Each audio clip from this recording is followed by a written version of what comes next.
Des fois, quand on choisit nos critiques, on n'a pas le choix de remonter à des jeux qui sont sortis depuis longtemps parce qu'on veut être sûr que notre auditoire n'ait pas manqué ces titres-là.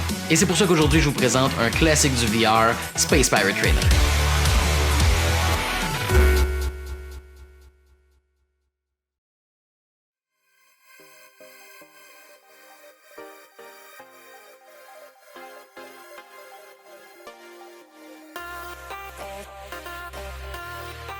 Space Pirate Trainer est sorti le 5 avril 2016, en même temps que le HTC Vive. Ça en fait donc un des launch titles du VR moderne. Dans les débuts du VR, beaucoup de titres étaient très expérimentaux, surtout au niveau des contrôles pour le déplacement. Mais Space Pirate Trainer a décidé de se concentrer sur un design simple, un shooter d'arcade en réalité virtuelle. La prémisse est très simple. On est sur une plateforme et d'un côté de cette plateforme-là arrivent des vagues d'ennemis. Devant nous se trouve un radar pour nous aider à se préparer aux affrontements. Dans chaque main, on a une arme, j'y reviens plus tard. Et on doit survivre le plus longtemps possible pour avoir le meilleur score, ou idéalement se rendre complètement à la fin de la série de vagues que le jeu offre. C'est tout.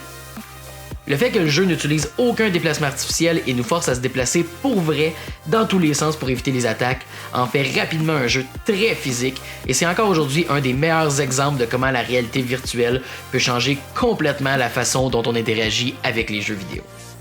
On est confronté à un total de 34 vagues d'ennemis, incluant plusieurs boss et un boss final qui s'étend sur plusieurs vagues. Dans son mode par défaut, c'est un pur jeu d'arcade. On a le droit de recevoir 3 coups avant de mourir. Et quand ça arrive, on recommence au début. Le focus est plus sur le high score que de compléter toutes les vagues. Le jeu offre aussi d'autres modes qui pardonnent un peu plus pour ceux qui veulent voir tout le contenu plus facilement. Donc, à propos des armes, on a droit à une très bonne variété. Chaque main peut utiliser un fusil qui offre 6 modes différents. Ou un bâton qui se transforme soit en bouclier ou en espèce de fouet magnétique. Tous les modes du fusil et le bâton changent drastiquement la façon dont vous jouez pour offrir une variété de gameplay surprenante.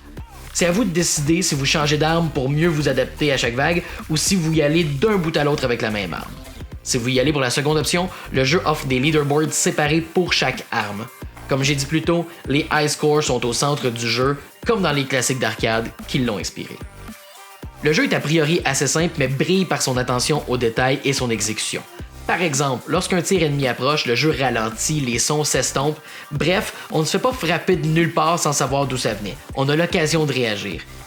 Et si on se fait toucher, la trajectoire du tir qui nous a atteint reste suspendue dans les airs pendant quelques secondes. Le jeu communique très clairement avec le joueur et ça rend le jeu très juste. On n'a jamais l'impression de ne pas avoir eu la chance de s'en sortir. Et tout ça est appuyé d'un soundtrack rempli de pistes qui vous resteront en tête longtemps après avoir joué. Donc, on a ici un des pionniers de la réalité virtuelle. Il va vous donner chaud en vous forçant à vous pitcher à terre pour rester dans le game, puis il va vous rappeler pourquoi les jeux classiques sont des classiques. Et en plus, c'est un des meilleurs exemples de ce que la réalité virtuelle peut faire pour les jeux vidéo.